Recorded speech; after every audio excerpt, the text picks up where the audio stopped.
Hey guys, and welcome to episode 186 of the OCDStories.com podcast. Now, in this episode, I interview therapist Shmuel Fischler.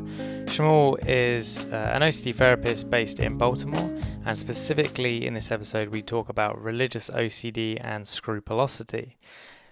So this is part of my theme series where I'm going into the different themes of OCD, trying to cover as many as I can, and we talk about what is religious OCD, what is scrupulosity, what's the difference between the two terms, common compulsions and obsessions within this theme, distinguishing between what is a religious ritual versus what is an OCD ritual or compulsion, working with religious figures to support therapy, example exposures for religious OCD, the effectiveness of ERP for it, family involvement, and then words of hope and much, much more. So I enjoyed this chat, and thank you to Shmuel for his time. And without further ado, here he is. On the podcast today, I'm joined by Shmuel Fischler. Shmuel is the owner and lead clinician at CBT Baltimore. Welcome to the podcast. Thank you so much. Thank you for having me. Yeah, it's good to have you on. And I was on your web show a while back now, so I'll link in the show notes to that if people want to check it out. So it's nice to be able to return the favour. So before we start, it'd be good just to hear your therapy story. What got you into being a therapist and also treating people with OCD? Sure. So when I first started getting into the field, so I worked in an adolescent clinic, and it was fairly general, whatever sort of came through the door, and it was a great experience to be able to get all that experience. And then I always wanted to expand and get more specific training in different areas. And I have a relative who primarily treats OCD. He still does. You might have met him at the conference, Shmuel Epstein. And he sort of turned me on and said, hey, why don't you try this out? And I had originally gone to the 4-day intensive with Edna Foa over at the University of Pennsylvania.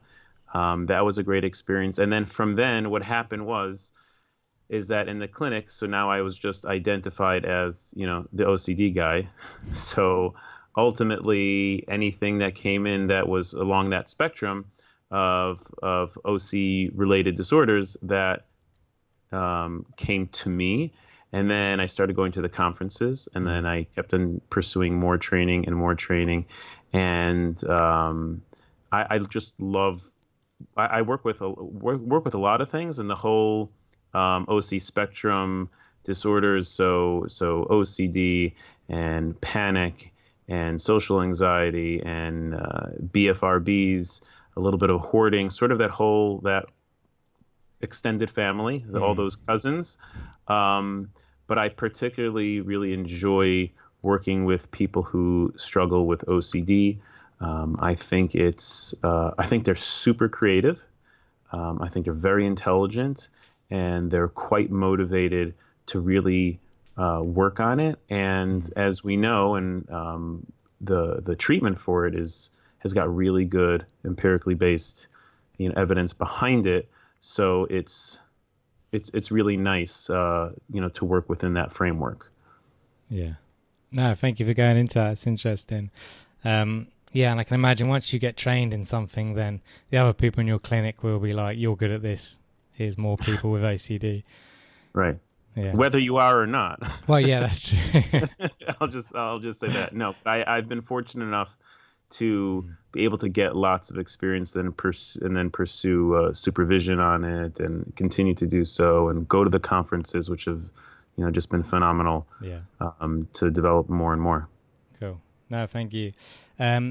Cool. So got you on because I know you have a liking for religious OCD or scrupulosity specifically.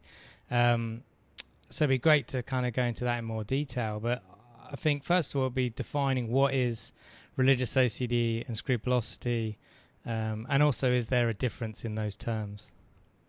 Right, great question. And I think it's a little bit, for those a little bit less familiar, it can be a little bit misleading in that saying that it's, scrupulosity is a subtype of OCD that presents itself in the arena of either morals or scruples, hence the name, being scrupulous about something, being right, wrong, heaven, hell, God, religious practice, spirituality. But the reason why I say it can be misleading is that it doesn't necessarily have to do with religion. So when I'm doing an assessment with someone and we're sort of going through the Y box, which is the assessment tool for OCD, and we're getting up to the section, which, by the way, this won't come as, I think, a surprise to any clinician out there, or researcher out there. You know, with all due respect to the Y box, I think most of us will agree it could use some beefing up or enhancement. And I think particularly in this area of scrupulosity, because there's so much nuance in different cultures and different religions, I think we can improve on something that's already good as far as the assessment tools for it. But that's a side point. So it can be a little misleading because it can certainly present itself with someone who's an atheist, who's agnostic, who doesn't affiliate with any religion or any culture, but it's still someone having to abide by quote unquote rules and rituals in the arena of morals, of being right and wrong, and doing the right thing and doing wrong, and what are the ramifications of that. But yes, certainly it does and can present itself in the religious practice arena, although I'm sure we'll get to that later. It really has nothing to do with religion. Absolutely. Yeah. Cool. No, thank you for explaining that. And what are some of I'll let you kind of describe it as you go, whether you're talking about religious OCD or scrupulosity or kind of merging the two together. So what are some of the common compulsions and obsessions one would find? Okay, so let's focus first on the religious OCD, where it does present itself within religious practice. So it's going to be, I think it's important for clinicians out there this is where a good dose of cultural competence comes into play, because with every culture and with every religion, there's so many nuances that I can't say that I'm an expert in all cultures and their traditions.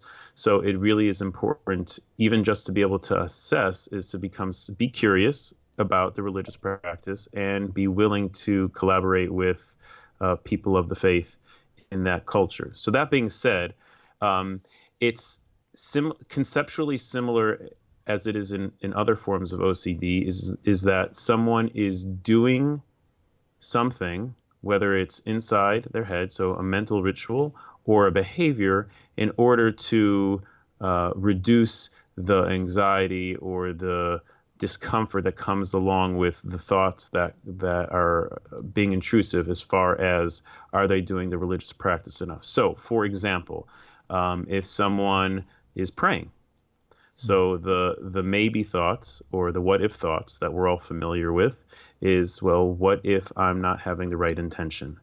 Or what if I'm saying it wrong? What if I'm not saying it clearly enough? What if I'm not enunciating enough? What if I'm having a negative thought while I am saying this prayer? Now, does that mean that now that so, for example, I had a young girl who I was working with, who, while she was saying her daily prayers, a thought popped in, like the word fat popped in. So now to her, okay, that popped in, or the image of someone fat to her as a young girl popped in. Okay, so now does that mean that I'm going to be fat and God wants me to be fat because I had that thought while I was praying? So now, okay, now I got to say the whole thing again. So she was repeating and sort of redoing the prayer to neutralize the power of that intrusive thought. So it might be repeating multiple different types of religious practices. So it could be praying, it could be confession, it could be studying, it could be all sorts of different religious practices. I mean, I coming from the Jewish religion and a number of people that come to my practice come from the Orthodox community. There's different religious practices that will come up again. We'll say it again and again. This has nothing to really do with religion itself. There's been studies done, research done. Religion, I'll just say this very, very clearly for everybody. Religion does not cause OCD. So if you're on the fence about being religious or not, and you're thinking, well, I don't know, religion may cause OCD, it doesn't cause OCD. Now, it might be a good breeding ground for someone who's already susceptible to that and vulnerable to that. It might be an opportunity, but it certainly doesn't cause it. So there are religious practices. So let's say for a religious Jewish person who keeps kosher, for example, it's certain dietary laws. For Muslims, it might be Halal. Halal. Thank you. So it gets pretty detailed as far as the parameters of that. And then the doubts can come in, well, maybe this is not kosher. Maybe this is not halal, or maybe this touched that. So there could be checking.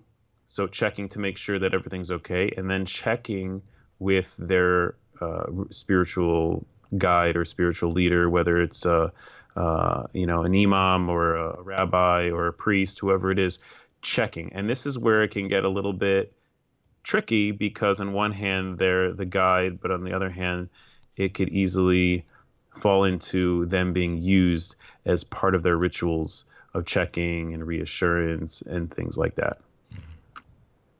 Cool. So those are some examples that come to mind. Yeah, no, thank you for that. That was useful. So my next question was kind of that you kind of alluded to it there, but in a lot of religions there are some religious rituals that could be deemed compulsive in nature, in the sense of Hinduism, there's a particular prayer that's recited like 108 times with beads, which is, even by some of OCD standards, very compulsive. But obviously it's naturally part of the religion, right? And it's a nice thing in their eyes. So how do you sometimes, when you have OCD that's attaching to a religion, how do you sometimes differ between this is actually what's in my religion versus this is an OCD thing? Right. Great question. Very fair question. And it's you can assess it fairly easily. People with OCD can assess this on their own. Is that, what is my feeling attached to this behavior? So if the thought is a thought that I don't want to have, and then I'm doing something, and the objective of me doing that something is to provide relief and get away from feeling uncomfortable or anxious, then that falls under the OCD. If it's something that I enjoy, so an ethical clinician, I think, it's not their job to tell someone that they have a problem. It's not my job to judge like what their practice is or what their culture, religious practice or beliefs are. That's completely inappropriate. So if someone has, let's say you gave the example of someone who's Hindu and has the prayer. So if you have a prayer that's 100, 200 times and it brings joy and meaning and pleasure to you, go for it. I mean, do it. So what kind of feeling does it give you? If it's, I'm just consistently trying to avoid this discomfort and get away from this yucky feeling, for lack of a better word, then that's not being driven by something that I want. Is that being driven by a value that I have, something that I enjoy, something that I want, something that I'm pursuing? The other way, I think, is, and it could be that Dr. Grayson has put this out somewhere. I mean, he's put out a lot of the stuff that we know out there, but it's asking yourself very simply, would someone, maybe this is like a form of the gun test that he talks about, would somebody without OCD do this? So if I'm about to say this prayer again for the 8th time, very quickly, gun to your head, would someone without OCD do this? And 10 out of 10 times a person's able to really say, you know what, no, someone without OCD is not going to say it for the 8th time, because I'm really just saying this just to make myself feel better about something that I don't really need to do. Yeah. So those I think are the sort of two strategies in order to assess that difference. Yeah, absolutely. Yeah, good points. And I guess it can be tough because when OCD is latched onto religion, and you, for example, if I stop praying or changing prayers because of OCD, I'm then losing out on a key value of mine, which is my religion, my spirituality. So yeah, I guess being able to decide when it is religion versus when is it OCD can keep that meaningful part of their life intact, so to speak, a bit better. Right. So if I can say something on that, I think you really hit on just like a really important point on what makes maybe scrupulosity or religiously based OCD unique from maybe other OCDs is exactly that. At least in my experience, it becomes really the hardest or the most challenging part of the work is for someone to really accept that this is not part of my religious value. And for some, if they can't get to that point, they feel as if I am, or whoever's working with them, is like ripping their value away from them. You're asking me to go ahead and do something that's completely against my strong, important religious beliefs. And how in the world could you're asking me to basically put a gun in my mouth? God forbid. That's how visceral sometimes the reaction is, because there's a very in a way, it's similar to, in general, how when we're working with people who have even anxiety and OCD and other things, just in general, the relationship we have with our thoughts. And if our relationship with our thoughts is that, well, if I think it has tremendous value, I can't let go of it, and the metaphor I give sometimes, which is helpful to some people, is that if you and I were by a lake and we were throwing pebbles in, throwing rocks in, and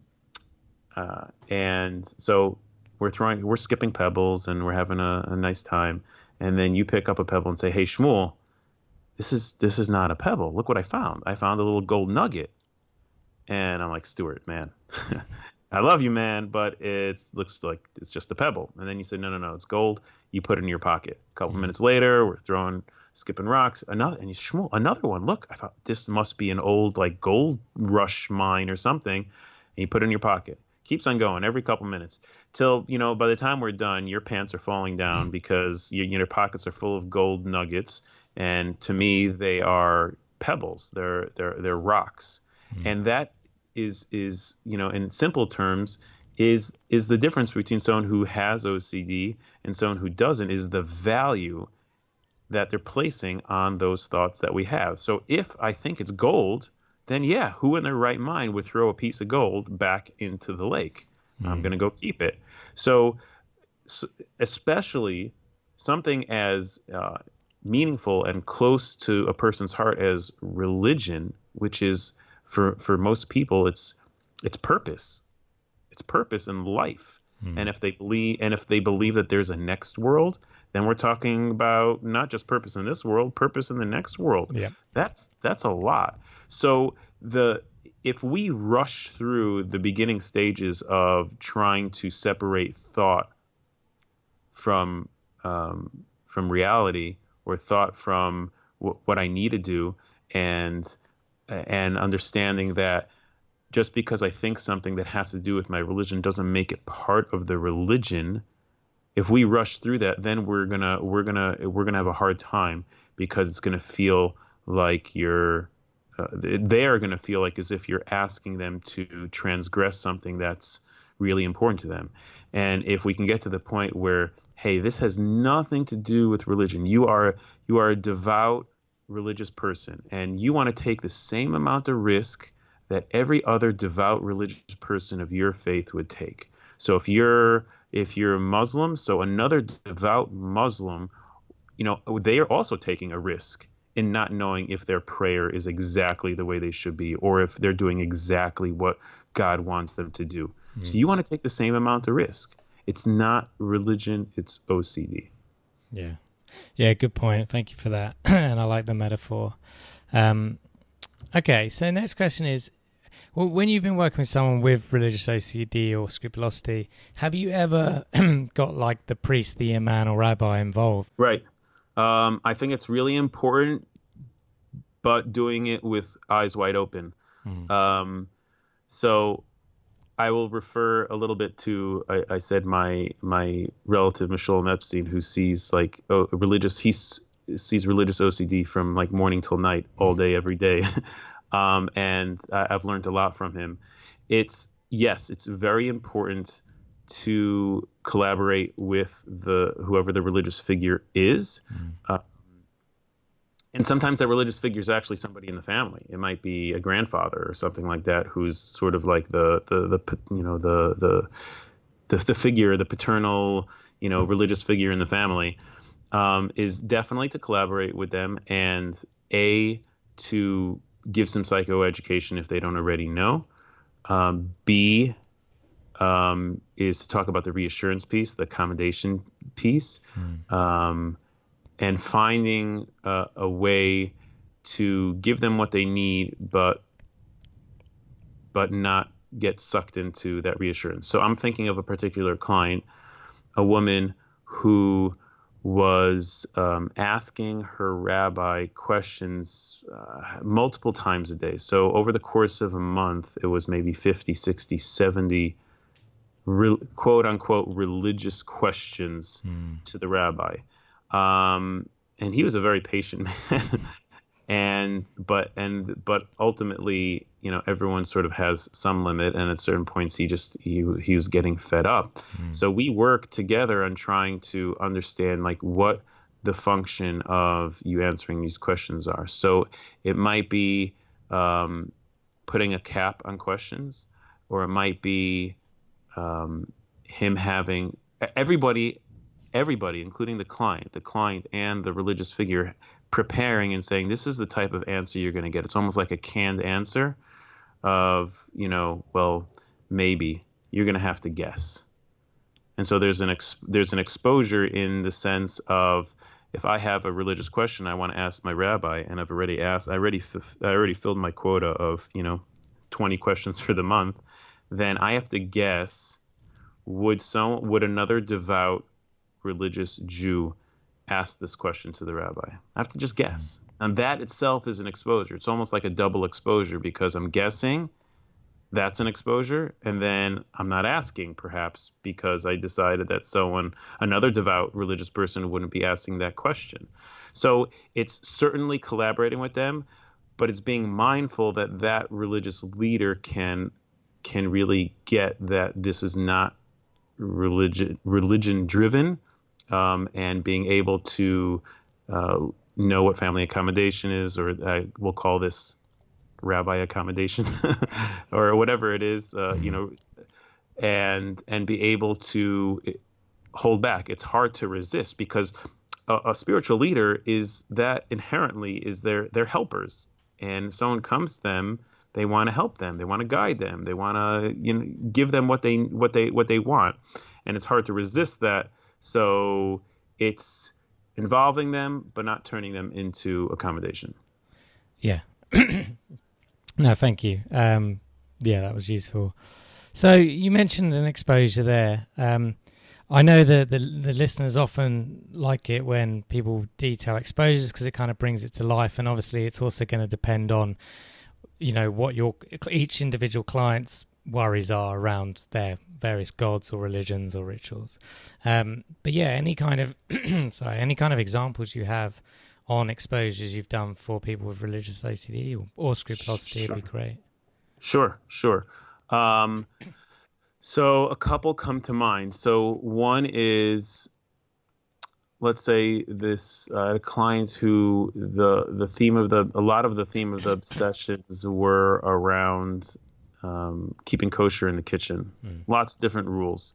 So one particular law in the Jewish religion is that you can't consume blood.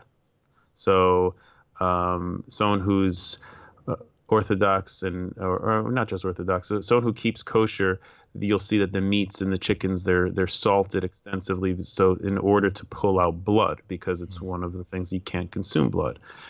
Someone who checks eggs before they scramble their eggs, they'll actually look to see if there's a blood spot in the eggs, because you can't consume blood. Okay, so for her, the doubt is that maybe I want to put a slice of pizza in the toaster oven. Maybe, I think I might have gotten a cut a couple days ago, and maybe it didn't heal completely. And what's going to happen is that when I put the piece of pizza in the toaster oven, it's going to transfer over, and then it's going to get into the food, and then I'm going to eat it, and then I'm going to be transgressing this prohibition of consuming blood. Mind you, I couldn't even see any cuts. Mind you, there were Band-Aids on top of the unseen cuts, and the chances of something transferring is 0 to none. Yeah. So the exposure for her was and because of this, she avoided eating a lot of food. I mean, it was terrible. It was really unfortunate. So the goal was very simple: have a slice of pizza. It was taking your bare hands, taking a piece of pizza, and I mean, ideally we all want fresh pizza, but we're talking about frozen pizza here. You take the piece of pizza and you put it in the toaster oven, handle it with your bare hands, put it in, and take full bites and chew it, and with the risk that maybe I am consuming blood. That's one example. I had another very interesting. It's again, these are interesting, but it's also very unfortunate. I really felt for the guy because he really, really struggled. The thoughts for him, the intrusive thoughts were, maybe I am serving idol worship.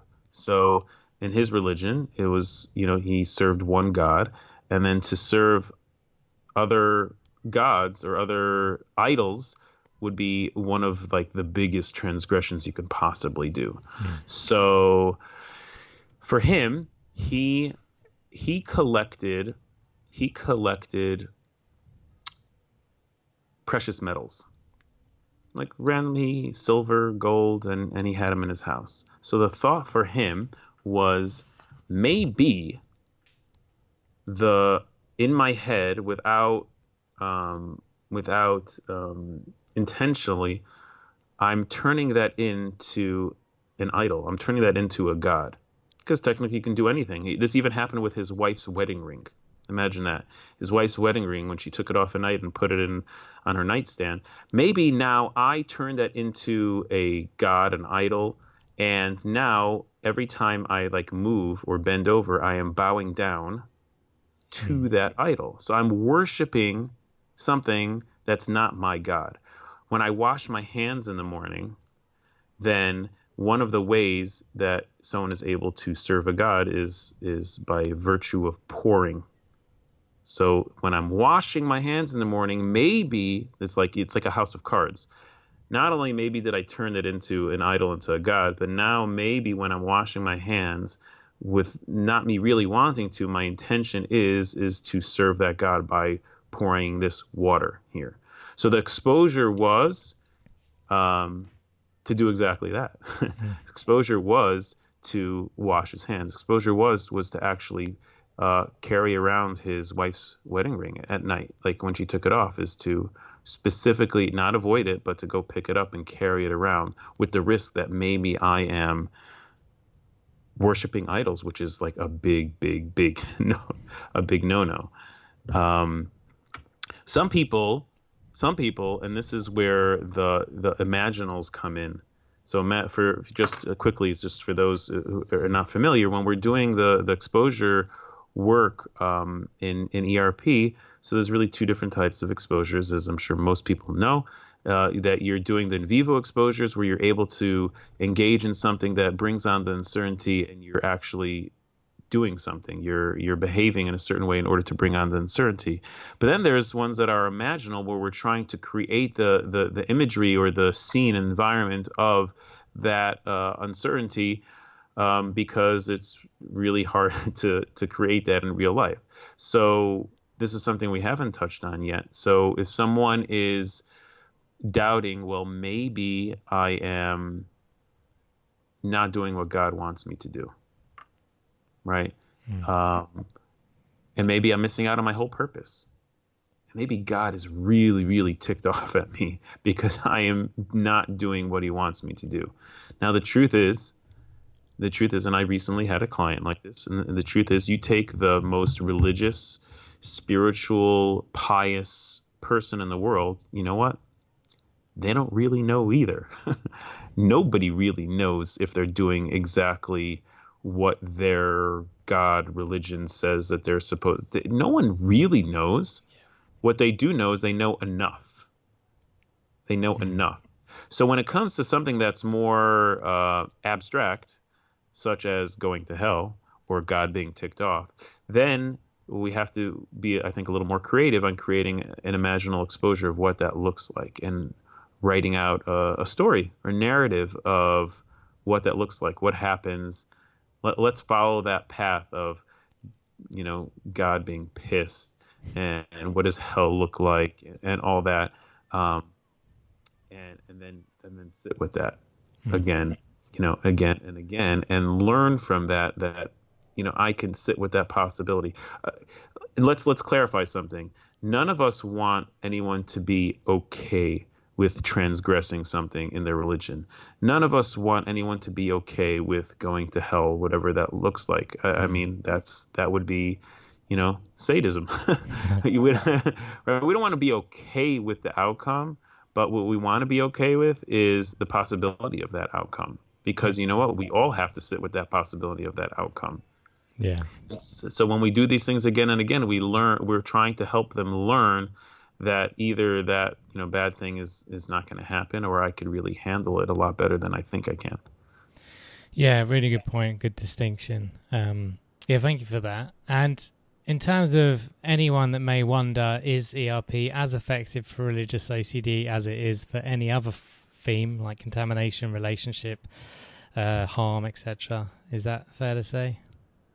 I believe so. The one caveat is like we said before, is that I think a clinician or someone who's going for treatment, for this type of OCD, I think the foundation is maybe even more important, of that distinction between our thoughts and understanding that this is not a religion. I think that's where, I wish I can say that it's been successful for everyone I've seen with this type of OCD. It has not been. I think all the principles apply the same, and I think it can and has been very successful. But at the same time, it's that foundation of really getting that this is not religion, this is OCD, this is anxiety, and separating from the thoughts from me. I think that is integral to the success of the treatment. So the answer is yes, but making sure that you have that foundation and that psychoeducation. And that is the one of the parts of ERP that is restructuring, cognitive restructuring. Generally in ERP, there's very little of that. That is the one part that I think is cognitive restructuring, is how you approach thoughts in general. Okay. Cool. No, thank you for that. And you touched on families earlier, but I thought it might be worth going into a bit more, because from my view, a lot of religion is a family affair. It's often, if the person believes in religion, follows a religion. It's contagious. Yeah, exactly. Often they probably got that from their parents or their grandparents or their cousins or whatever, and it kind of disseminates down through the generations. Probably more often than it's one random person's decided to follow Christianity and their parents are atheists, for example. Right. Although that does seem to happen more. So I guess my question is, I can see then the family both being a positive factor for treatment and potentially a negative factor too. in the sense of if they can't necessarily see that it's OCD and may see that some of the taboo thoughts this person is having could be quite sinful, or if that makes sense. Right. Okay. So, very good question. So let's look at both sides of it. Let's look at the negative and then the positive. So the negative is that while we said that religion doesn't cause OCD, I've had families where from a young age, possibly due to the parent having OCD as well, and then they include their children as part of rituals and part of OCD. One particular client is coming to mind where and the father was, he owned it. He owned it that, he has OCD, and from a young age, he really, really pushed this repetitive behavior in religious practice and prayer and rituals from a very, very young age on his son. And so, yeah, it makes a whole ton of sense that the son was like really uptight about doing things again and again and wanting them to do them quote unquote perfectly or till it feels just right. So it certainly can contribute to a child becoming anxious and uptight about, their relationship with their religion. So that's the negative side. And I guess adding to that is that let's say this father never was able to acknowledge that he had OCD, and then when his son got older and perhaps had, different thoughts or different values, how uptight is he going to be about his son's religious practice, and how supportive is he going to be able to be when, he's having doubts and the parents are saying, no, just do it right and do it again. On the flip side, you can have parents who are super religious, but also super accepting and understanding. I've had some really sweet, understanding, very, very religious families sit in the office, and while they are very strictly religious, but they're very, very accepting of their child, understanding that this is a thought, and just having that permission, like, oh, really? It's like, it's okay to have this thought. For some people who are religious, and this is a part that I find tricky, is just the power of thoughts in general within religious arenas.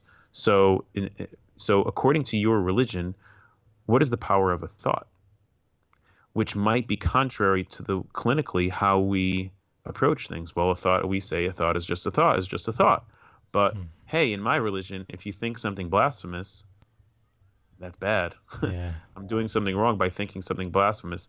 So that could be challenging to reconcile. Now, if you have family, if you have parents that are supportive and say, you know what, it's very typical to have a negative thought, a blasphemous thought. And they give not necessarily for reassurance, and not saying again and again and again, but they can be supportive and normalize that it's okay to have a thought that's not congruent to your religious practice. That doesn't mean that it's not a value to you. It doesn't mean that you're not religious. It doesn't mean you don't have a relationship with God. It doesn't mean you don't care about it. It doesn't mean any of that.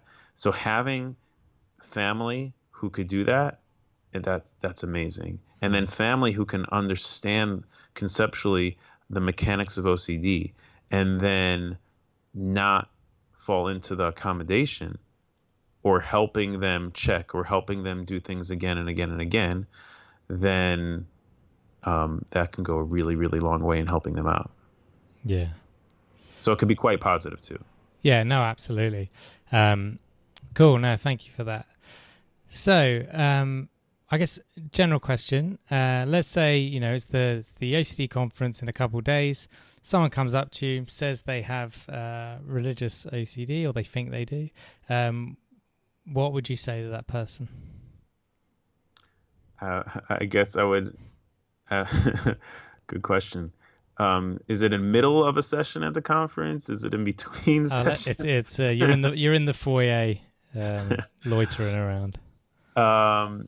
I would say, okay, so I guess my first, I always start from a place of curiosity. I think that's for me, that's like the best place to start. I would simply ask, what makes you think that you have that? If there's, one thing that I've learned is that I can't make any assumptions about anything. Even if someone comes in and says very clearly, I know I have OCD. We start from ground level up, and we're just curious and we're trying to understand. So what makes you think that you have it? And is it a problem for you? Because very unclinically, most people that I work with, at some point I'll say to them, a problem isn't a problem until it becomes a problem. Right? That's my most clinical. It's only a problem until it's a problem for you. Right? So what makes you think that you have this, and why do you want to do something about it? That's where I would start, and then I would probably go into, so what's your previous experience in trying to address this? Have you been in treatment before? What have you done? What has helped? What has not helped? Things like that. Yeah. Without doing a full assessment in the hallway of the conference. Cool. No, thank you for that. And then just words of hope for people experiencing scrupulosity or religious OCD.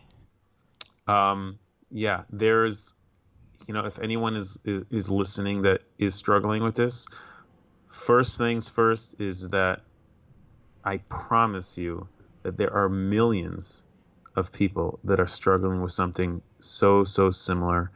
Unfortunately, for a lot of people, they are sitting on their own, sort of stuck in their heads, and feel like they have to keep these quote unquote rules for themselves. Probably the most common adjective that I hear from people describing it is that it's exhausting. It is utterly exhausting.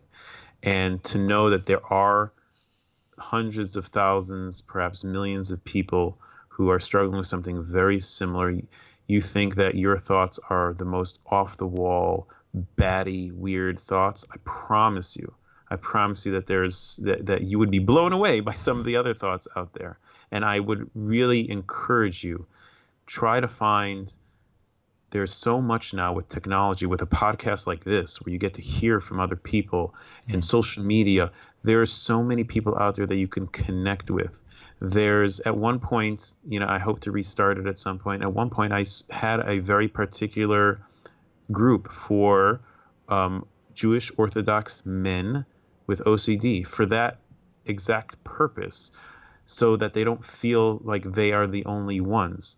You could, there's trying to connect with other people who have it, trying to find a provider that has the experience and the training.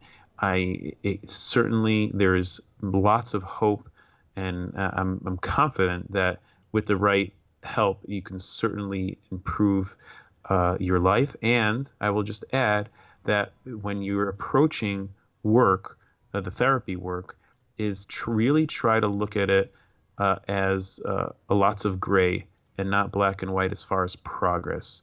One thing that I've noticed in working with people, that it can get disheartening for people when the way they're defining and conceptualizing progress is like the thoughts are gone.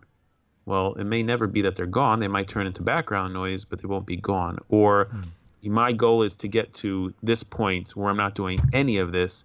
And so now if I look at it black and all or nothing, then until I get there, it's like a failure. Really try to look at it as gradients and degrees of progress, and track it. I try really hard with the clients to track their progress so that you can look in the rear view mirror and say, hey, you know what? Just a couple weeks ago, you could not do X, Y, and Z, and now it's like it's nothing.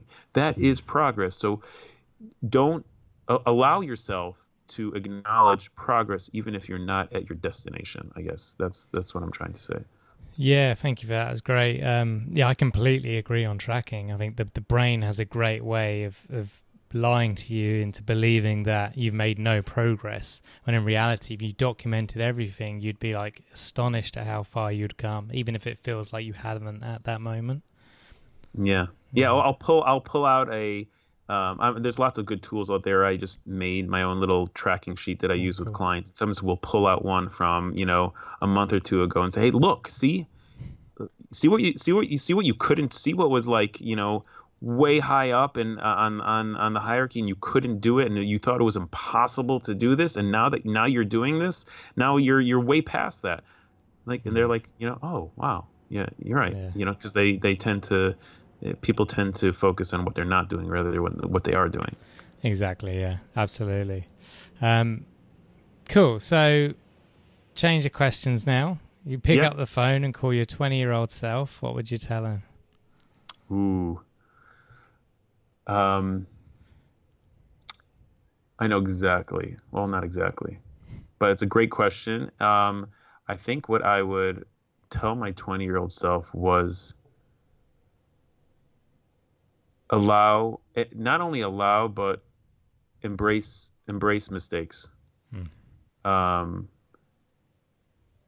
Enjoy or appreciate every step along the journey of growing, of learning. You don't have to be at the destination. Not only is making mistakes or setbacks or not being quote unquote successful, not only is that unavoidable, that's inherently how we learn. So I would tell my 20-year self is to be present, and I tend to now, more than always, but now even more than ever, I love sports, and I tend to incorporate a lot of either terminology or examples or metaphors from sports. I think it's very, very rich in being able to explain things, and people can relate to it if they're into it. And just yesterday, I was talking to a client, and if there's one maybe common thread throughout athletics and sports, is that it's a game of adjustments.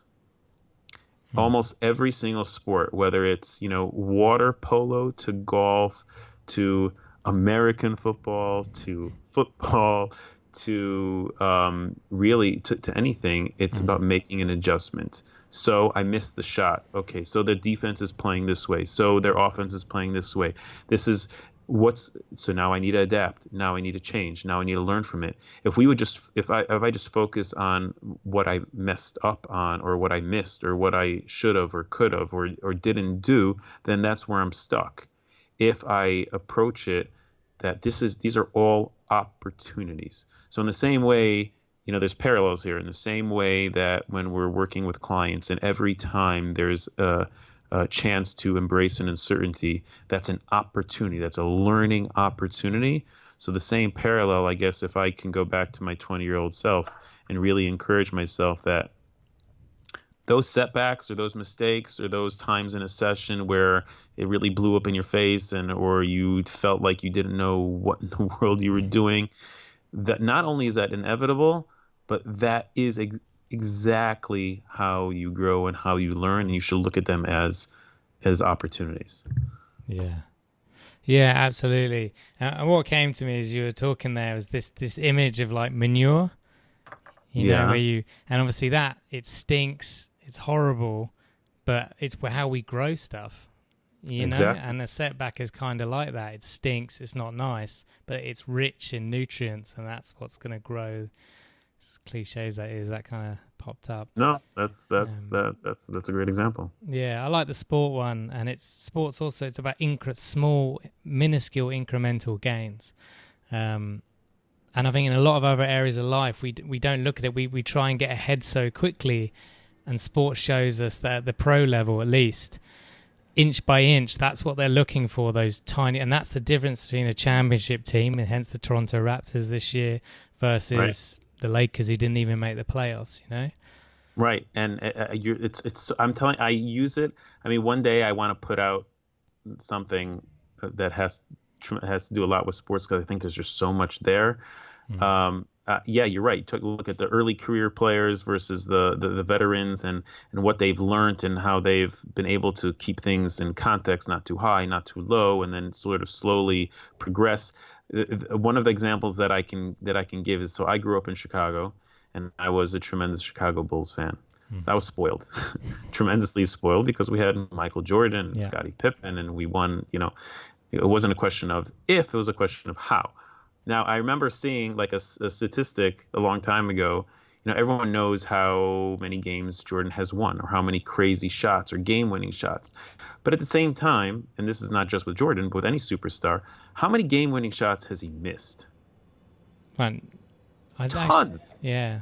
Tons, thousands. It's like a crazy number. It's a crazy number of how much games he's lost, and that was completely on his head, his responsibility.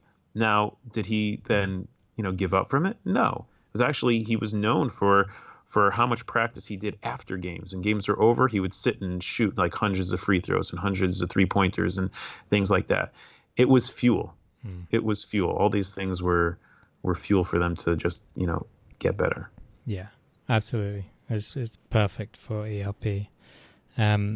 Okay, so you've got a billboard in Baltimore. What do you want written on that billboard?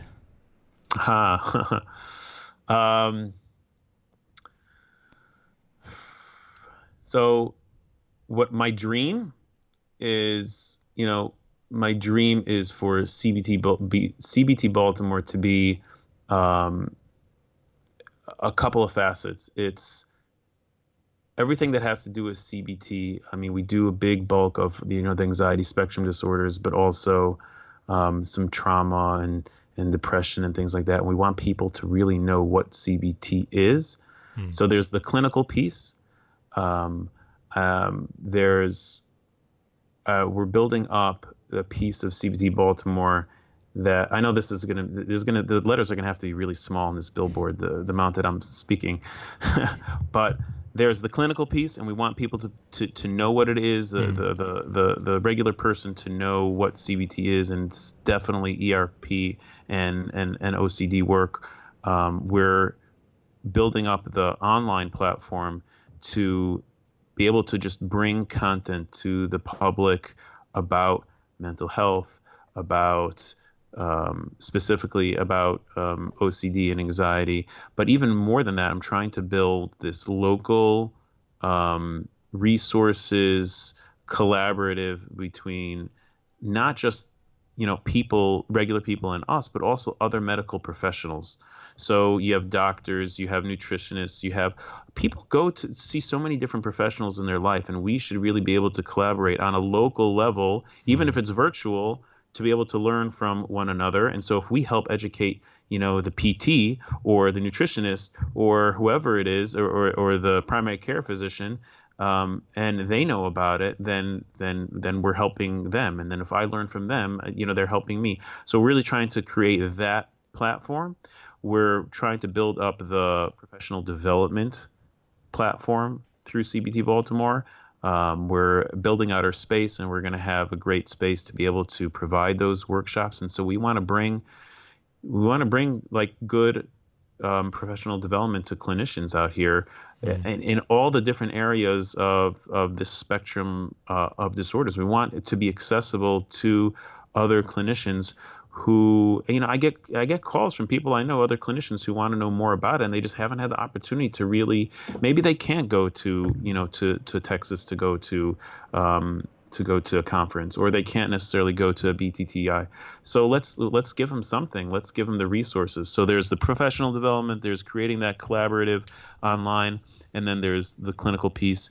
And there's no question that another piece that I'm working on building is the groups. I think there's a really, really powerful, and I know you can attest to this, I know you've run the camps, right? I think it's a really, really powerful tool.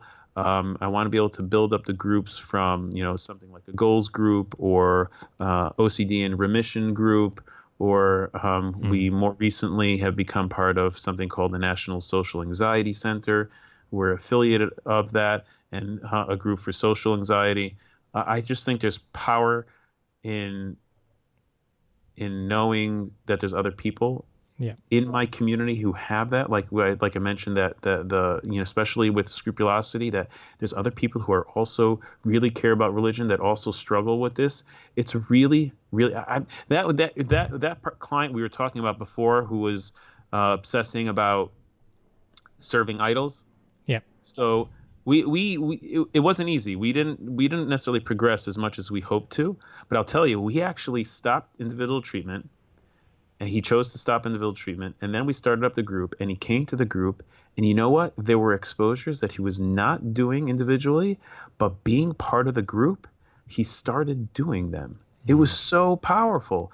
Just having his contemporaries, and at the end of each group, we made a goal for the week of trying to do certain exposures, and there was an accountability, and not coming from me. It was just coming from his peers, and he was doing some of this stuff. It was amazing to see. Like individually, it just wasn't happening in certain parts, and then he started doing it. So it's really powerful. So it's not always so easy to build up groups and maintain groups, but it's certainly something that's on my wish list to try to build. So I know that's a really long billboard, but that I guess that would be the billboard. Cool. That I hope. No, thank you. It was great to hear your vision, and I agree with groups. I think they're great for many people. Well, thank you so much for your time today. I enjoyed talking about religious OCD and hearing your answers. Yeah, I again, thank you for everything that you do and creating content that's accessible to people. I think it's really, really invaluable, and I'm grateful and honored to just maybe play a small part in it. I appreciate it. Oh, thanks a lot. I appreciate it too. So there you have it. Hope you found our conversation useful. And quick disclaimer, guys, this podcast is not therapy. It's not a replacement for therapy. Please seek treatment from a trained professional. Until we speak, take care.